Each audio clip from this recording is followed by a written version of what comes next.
우리는 지난 주간 설 명절을 보내고 오늘 예배 자리에 돌아왔습니다. 하나님께서 맺어진 가족, 친지를 만나고 사랑을 나누었지요. 그 만남이 기쁨을 준 사람도 있겠지만 또 그 만남이 누군가에게는 상처가 되기도 했을 것입니다. 하나님께서 여러분이 나눴던 사랑은 배가 되고 또 상처는 말끔히 씻어지기를 진심으로 소망합니다. 우리는 늘 말씀을 듣습니다. 기도도 하고 찬양도 부릅니다. 왜 그러한가요? 신앙이 성숙하기 위해서 우리는 말씀, 기도, 찬양을 하지요. 그런 우리에게 오늘 말씀은 날카로운 질문을 던져줍니다. 7절 한번 봐주시면 좋겠습니다. 이렇게 이야기합니다. 오늘 너희가 그의 음성을 듣거든 너희의 마음을 완곡하게 하지 말라. 하나님의 소리를 들을 때 마음으로 먼저 나는 그 소리를 듣지 않을 거야. 이렇게 차단하지 말라고 성경은 이야기합니다. 이 소리가 경고의 소리처럼 들리기도 하지만 실은 경고하는 것이 아니죠. 부모가요, 자녀들에게 하는 말이 어떤 말인가요? 경고야! 이 말에도 실은 경고가 아니에요. 예. 부모가 자녀에게 하는 말은 늘 사랑의 말이지 경고의 말이 아닙니다. 오늘 말씀도 경고의 소리처럼 들리지만 이것 또한 우리를 사랑하시는 사랑의 말씀이지요. 오늘 우리는 4장의 본문을 읽었어요. 그리고 3장을 읽지 않았지만 3장, 4장을 조금 연관져서 읽어보면 출애굽의 여정이 떠오르게 됩니다. 여기서 잠깐 우리는 이 편지를 받았던 사람들이 어떠한 상에 처해 있는지 먼저 생각해 보고자 합니다. 히브리서가 쓰여진 시기는 유대 박해의 시기예요. 박해의 시기 때 사람들은 이런 갈등을 하는 거예요. 이 박해를 이겨내야 될 것인가? 아니면 옛날로 돌아갈 것인가? 내가 어려움이 있더라도 신앙을 지킬 것인가? 아니면 신앙을 포기하고 편하게 살 것인가? 그렇게 흔들리고 살았던 이스라엘 사람들에게 조상의 이야기를 꺼내주는 것이죠. 조상들이 어떻게 살았는지 한번 생각해 보아라. 이야기해요. 너희 조상들은 과거 모진 고통의 애굽의 박해로부터 하나님께서 인도하였다. 광야의 현실에서도 인도하였다. 그러나 그들은 경험을 하고도 귀를 막고 지도자 모세의 소리를 듣지 않았다라는 것. 하나님의 약속이 저 앞에 있어요. 가나안 땅이 저 앞에 있어요. 배고픔도 있고 또 현실의 어려움도 있지만 약속을 보면서 가야 되는데 귀를 막아요.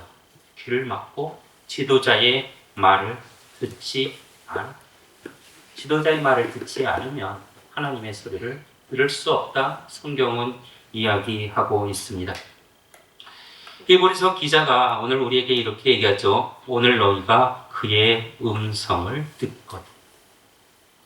그냥 단지 추억하라 이것이 아니라 나 만약에 너희 마음속에 하나님의 음성이 들려오거든 일부러 털어내려고 하지 말아라. 하나님의 음성이 들리면 그 음성을 붙들고 가라라는 데 신명기에 이런 말씀이 있습니다. 너희들이 말씀에서 좌로나 우로 치우치지 마라. 말씀 안에 살아라 라는 얘기예요. 우리는 살기 위해서는 말씀 안에 살아야 되는데 평안을 바라면서 사랑을 바라면서 행복을 바라면서 말씀 밖으로 나갈 때가 너무나 많이 있는 거죠. 자, 여러분에게 여쭈어봅니다. 말씀 안에 사는 사람과 말씀 밖에 사는 사람 어떻게 구별할 수 있을까?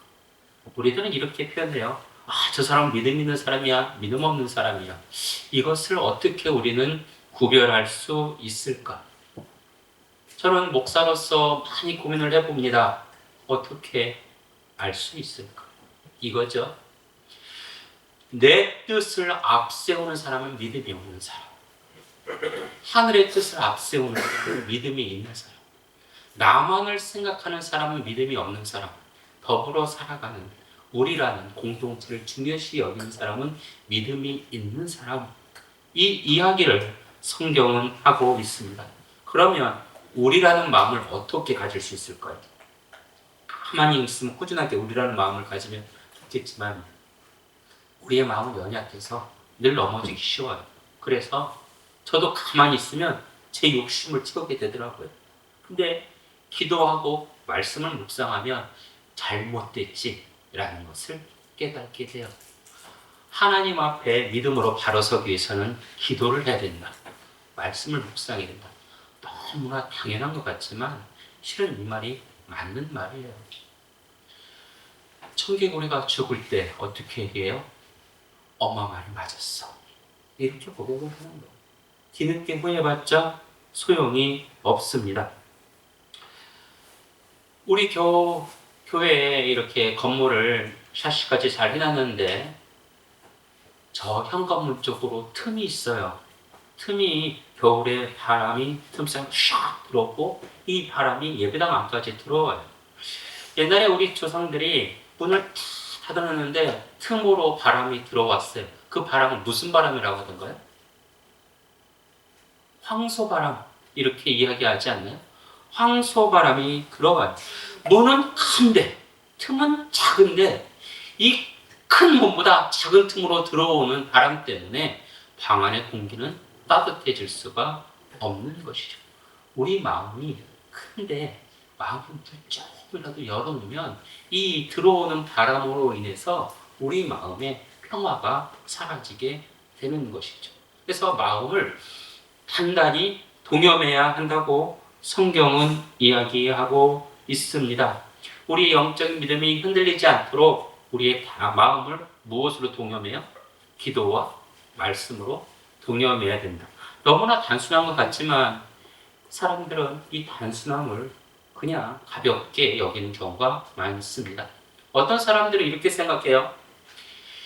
영의 세계가 있느냐?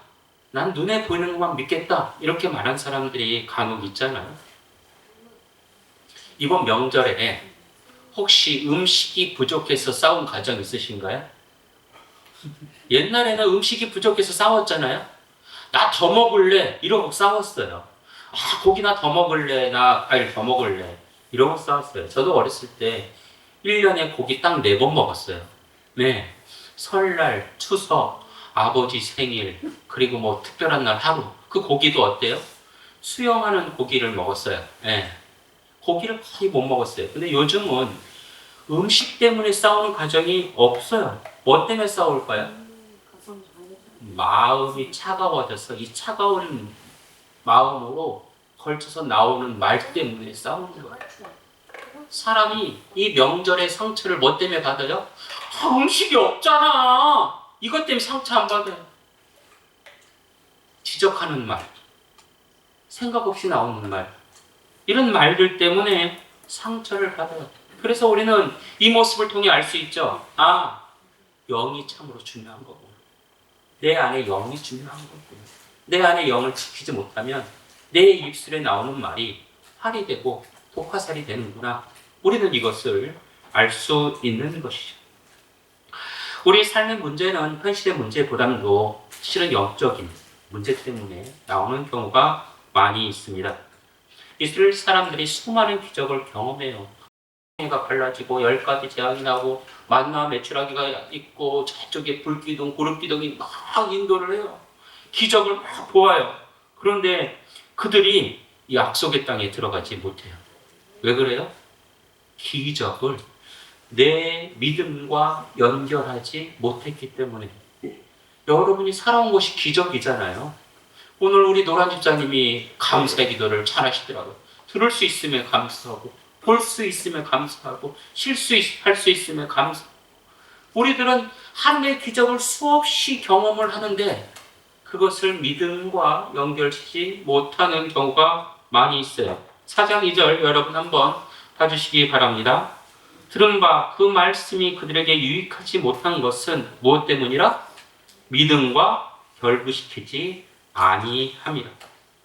듣는 것과 사는 것은 다르지요. 말씀이 귀로 스쳐가면 정보지만 말씀을 붙들면 이것이 생명의 동화줄이 되는 것이죠. 오늘 여러분들은 PPT를 보면서 이영재 목사가 PPT에 조금 이상한 것을 해놨구나 이런 생각을 하셨을 거예요. 우리 이승용 집사님께서 성경 말씀을 봉독하는데 빨간색 글이 척척척 이렇게 표시되어 있었죠? 어느 글에 빨간색이 표시되어 있었나요? 네, 우리 또 돌려주시네요. 네, 보세요. 안식, 그 다음 안식, 쉬셨다. 이것도 안식이죠. 또 그 다음 안식, 또 오늘, 안식, 왕복, 안식 이런 말들이 있어요. 제일 많이 나오는 단어가 뭔가요? 안식이라는 말이에요. 안식이 뭐예요? 한문으로 편안하게 쉬는 것이 안식이에요. 4절 말씀 한번 PPT를 봐주시길 바랍니다. 4절 말씀 두 번째 줄 하나님은 제7일에 그의 모든 일을 쉬었다 하셨으며 하나님이 일을 쉬었어요. 하나님이 피곤해서 쉬었을까? 이렇게 생각하는 사람도 있어요. 그런데 하나님께서 쉬신 목적은 이거죠. 너희들이 쉴 때 잘 살 수 있다. 쉼의 본을 보여준 거예요. 24시간 일할 때 잘 사는 것이 아니라 쉴 때는 쉬어야 된다. 사람은 기계가 아니기 때문에 쉴 때는 쉬어야 된다. 쉴 때 거기서 안식을 얻을 수 있다. 이스라엘 사람들이 애굽에 탈출해서 광야를 지나 가나안 딱 들어가요. 어떤 사람들이 이런 생각을 해요. 내가 저기만 들어가면 그때부터 나는 편해질 거야. 안식할 거야. 이런 생각을 해요. 그런데 땅을 밟았다고 저절로 안식이 오겠어요? 진정한 안식은요. 어디에 있느냐가 아니라 누구와 함께 있느냐예요. 좋은 식당에 갔는데 내 앞에 불편한 사람이 있으면 그 음식이 어때요? 맛있나요? 맛이 없어요. 청국장을 먹더라도 내 앞에 사랑하는 사람이 있으면 그 음식이 세상에서 제일 맛있는 것이죠. 가나안 땅에 살면서도 하나님과 등을 지고 산다면 그들에게 안식이 찾아올 수가 없습니다. 그러나 가나안 땅에서 하나님이 주신 율법을 붙들고 하늘을 바라보며 내가 하늘이 원한 대로 살아야겠지 라는 마음으로 살아가면 나도 모르는 사이에 내 안에 안식이 오는 거예요. 이 말씀을 붙들고 살아가는 것 어떤 마음일까요? 욕심이 사라져요. 말씀을 붙들면 옆에 있는 사람을 사랑해야겠다라는 마음이 생겨요. 그러면서 내 양심을 계속 찔러주잖아요. 그럴 때 내 안에 안식이 들어오는 것이죠. 우리가 예배당의 자리에 모두 이 자리에 와 앉아 계시지만 이 자리에서 말씀이 귀로 스쳐가는 사람 혹시 있을지 모르겠어요. 그러나 이 말씀을 붙들 때 우리는 거기서 하늘이 주는 음성과 하늘이 주는 안식을 경험할 수 있을 것입니다. 제가 생각해 봤어요. 그러니까 저 혼자의 생각이에요. 이 세상에서 제일 편안한 안식하는 모습이 어떤 모습일까? 넓은 침대에서 하늘과를 다 마치고 딱 배짱 뻗어서 이런 모습이 안식하는 모습일까? 아니면 온몸을 타벗고 사우나에 가서 딱 이렇게 하는 게 안식하는 모습일까? 뭐가 안식의 모습일까? 이 생각을 해봤어요. 그래서 제가 얻은 결론은 이거예요. 엄마가요 하나나에 젖을 먹여요. 젖을 먹이는데 이렇게 빨아요. 이놈의 새끼 그만 먹지 이런 생각은 없을 거예요. 그런데 제 3자가 보면 노동으로 보일 수가 있어요. 애가 막 있다가 막 울어요. 울다가 자 그러면 어떤 엄마는 오늘 노동 끝이다 이럴까요? 아닐 거예요. 젖을 빨아서 젖이 아프고 얘가 잠을 안 자서 침을 대도 엄마가 그 아이를 품고 있을 때 아이는 그 속에서 안식을 얻는 거예요. 제일 편안함을 얻는 거예요. 또한 엄마는 얘가 저쪽에 있다고 내가 안식을 얻는 게 아니라 젖을 먹일 때 엄마는 기쁨을 얻는 거잖아요. 아이가 자는 모습을 볼 때 엄마는 행복을 느낄 수 있는 것이죠. 이제 제 아이가 20살이 넘었어요. 옛날에는 제가 이렇게 안아줬는데 요즘은 어떻게 하나요? 이렇게 안아요, 제가. 예, 이렇게 안아요. 아빠, 이렇게 해요. 예. 요만했던 애들이 이제 제가 이렇게 쳐다봐야 돼요. 어렸을 땐 제가 어떻게 해요? 이렇게 안아줬죠. 그러면서 제가 안식을 누려요. 근데 지금은 어떻게 해요? 명절이라고 아빠 안녕 그러면서 딱 안아주더라고요. 근데 안식이 느껴져요.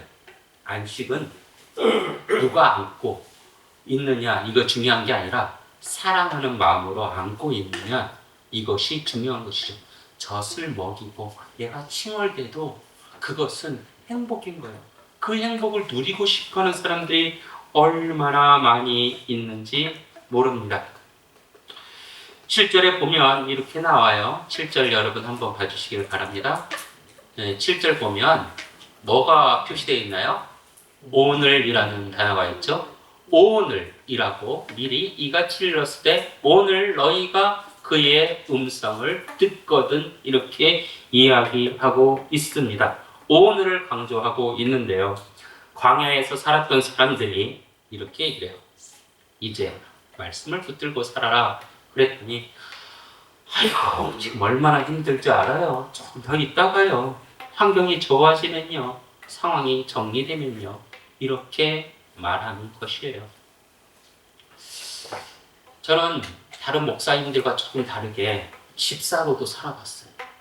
그래서 우리 전남로에서 저를 좀 부러워해요. 집사로서 살아봐서 좋았겠다. 이런 생각을 해요. 왜?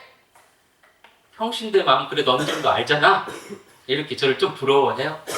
어떤 집사님이 이래요. 평일에는 어때요? 열심히 살잖아요. 주말에 어때요? 또 교회 가서 열심히 살아요. 저도 17살 때 보조교사를 하면서 집사 때까지 교사를 한 번도 내려놓은 적이 없어요. 심지어 제가 특수부대 출신이거든요. 방위. 예. 제가 특수부대 출신이에요. 방위, 특별방위 출신이에요. 얼마나 머리를 짧게 깎았어요. 이 방위를 받으면서도 교사를 내려놓지 않았어요. 예. 끊어진 적이 단 한 번도 없어요. 1년이면 제가 52주 중에 51.9주를 교회에 다녀요. 예. 그렇게 주일학교를 쭉 했는데 그러다 보니 바쁘잖아요. 돈 벌이라고 바쁘고 애 키우느라고 바쁘고 교회 생활하느라고 바쁘고 쉬는 날이 하루도 없어요. 저와 비슷한 집사님이 있었나 봐요. 그 집사님 아버지께서 전화를 해요. 야! 고향에 한번 내려오면 어떠니? 하고 전화를 해요. 그랬더니 집사님이 이렇게 얘기해요. 아버지! 이번 달에 조금 바쁘네요. 제가 시간이 나면 그때 내려갈게요. 이렇게 얘기를 해요. 근데 시간이 나면 나나요 안 나나요? 잘 안 나더라고요. 저도 어머니께 시간이 나면 그런데 벌써 56년이 돼가고 있어요. 예. 시간이 나면 이게 잘 안 돼요. 그래서 시간이 나면 하면서 몇 달이 지났는데 어느 날 그의 형제에게서 전화가 왔어요. 아버지께서 병원에 입원해 계셔. 이런 전화가 왔어요. 그 말을 듣고 급히 내려갔더니 아버지가 몸이 많이 약해지셨어요. 아버지 손을 잡고 죄송합니다. 이렇게 말하려고 했더니 아버지가 먼저 이야기를 해요. 바빴지? 바쁜데 왜 내려왔어? 힘들 텐데. 이런 말을 해요. 그 말이 오히려 집사님의 가슴을 더 아프게 했다고 합니다. 집사님이 이렇게 고백해요. 저는 늘 효도할 마음이 있었어요. 그런데 조금만 더 있다가 그 기회를 이제 놓칠 것 같아요. 우리가 마음이 없는 것이 아니잖아요. 우리가 마음이 없는 것이 아니에요. 믿음이 없는 것도 아니에요. 근데 우리는 미루는데 어찌 보면 익숙해져 있어요. 기도도 미루고 또 용서도 미루고 사랑도 미루고 순종도 미루고 하나님께 이렇게 얘기해요. 네가 신앙생활을 잘해야 될 텐데 그런 음성을 들려주면 하나님 지금 제가 얼마나 바쁜지 아세요? 하늘에서 다 보이잖아요. 조금만 더 있다가 할게요. 우리가 하나님께 이렇게 고백하는지도 모릅니다. 7절 말씀에 오늘이라고 오늘 너니까 이렇게 이야기하고 있습니다. 오늘 전화하고 오늘 용서하고 오늘 사랑하라 이렇게 얘기하죠. 생명은 어제에 머물러 있지 않아요. 내일에 있지도 않아요. 오늘에 생명이 있는 거예요. 지금 물에 빠져가는 사람에게 내일 구해줄게 이렇게 말하면 그래 내일 보자 이렇게 말하는 사람 있을까요? 생명은 지금 살려야 되는 것이죠. 7절 말씀 여러분 다시 봐주시기 바랍니다. 오늘 너희가 그의 음성을 듣거든 그 다음이 너희 마음을 완곡하게 하지 말라. 하나님의 소리를 오늘 들었으면 너희가 일부러 차단하지 말아라 라는 거예요. 완고하다는 말은 거칠다, 딱딱하다 이런 말이에요. 이 완고하다는 말이 누구에게 가장 많이 쓰였을까요? 성경에서 너는 완고한 사람이야. 이 말 누구에게 가장 많이 쓰였을까요? 성경에 완고하다는 말이 가장 많이 쓰인 사람은 애굽의 황제 바로, 주일학교의 표현으로 이집트의 황제 파라오. 네. 이 파라오에게 제일 많이 쓰였어요. 우리가 광야에 나가서 하나님께 제사를 드려야 되는데 완곡한 파라오는 그것을 막았더라 이렇게 이야기를 해요. 나일강 물을 피로 변하게 했을 때 마실 거야 이렇게 얘기하고 재앙이 내릴 때마다 그래 보내줄게 하다 그래 잠시 또 부드러워진 것 같지만 금세 완고해져요. 마지막 10번째 재앙 내렸을 때 창자의 재앙을 내렸을 때 마음이 정말 다 녹은 것 같아요. 부드러워진 것 같아요. 그런데 어떻게 해요? 다시 금세 돌처럼 굳어서 이스라엘 사람들을 쫓아가는 모습을 볼 수가 있습니다. 이 사람의 마음이 굳어지는 건요, 한 번, 두 번 거절해서 굳어지는 것이 아니라 계속 미루기 때문에 이 마음이 돌처럼 굳어지는 것이죠. 우리 지략기 친구들이 저기에 있는데 부모가 자녀들에게 이런 말을 많이 합니다. 조금만 스마트폰 줄여, 조금만 게임해, 이제 공부 시작하자, 얘기 좀 할까? 하면 뭐라 그래요 아이들이? 조금 있다가 조금만 핸드폰 더 할게. 공부 조금 있다가 할게. 얘기? 그래 내일 하면 안 돼? 이런 얘기. 어떻게? 제 얘기만 아닌 것 같아요. 다들 가정에서 그거 같아요. 똑같은 것 같아요. 미뤄요. 그러다 보면 부모와 자녀 간에 어떻게 돌담이 쌓여지는 것이죠. 완고한 돌담이 쌓여져서 어느 순간 대화도 못하는 처지가 되는 것이죠. 조금만 더 있다가라는 생각이 결국 우리 자신을 피폐하게 만듭니다. 사람들은 용서하라는 말을 듣지만 그 용서를 미루고요. 기도하라는 감동이 오지만 그래도 지금 피곤하니까 이렇게 또 차단하기도 합니다. 나 정말 저 사람 보니 찔려서 안 되겠어. 회개해야겠어. 그런데 그래도 나중에 하자. 이런 마음을 갖기도 하죠. 제가 물어봅니다. 제 설교가 잘 써졌어? 마지막 체크를 누구에게 물어볼까요? 옆에 있는 목사님에게 여쭤볼까요? 아니면 저 노회장께 여쭤볼까요? 제가 제 설교를 다 쓰고 나서 2번, 3번, 10번 쓰고 나서 제가 점검을 해요. 누구에게요? 챗GPT 내 설교 좀 한번 평가해줘봐. 나 이렇게 물어봐요. 그랬더니 뭐라고 평가하냐면 목사님 그래요 저한테 챗GPT가 목사님 우수영의 살면 우수영의 얘기가 들어가면 좋을 텐데요. 그러더라고요. 그래서 제가 여기다 하나 집어넣었어요. 우수영이 보세요. 여기 우수영 앞길에 보면 물이 얼마나 거칠어요. 쟤네들이 멈춰있으면 어떻게 해요? 멈추면 썩고 말 거예요. 거칠게 밀물과 썰물 또 그렇게 회전하기 때문에 저 바다가 싸는 것이죠. 완고하다는 것은 멈춘다는 거예요. 돌을 막아서 생명의 흐름을 막는다는 거예요. 이것은 챗GPT가 저에게 가르쳐준 소스입니다. 네. 아무튼 우리는 그 완고함 때문에 힘들 때가 많아요. 여러분들의 완고함을 어떻게 바꿔야 될 것인가?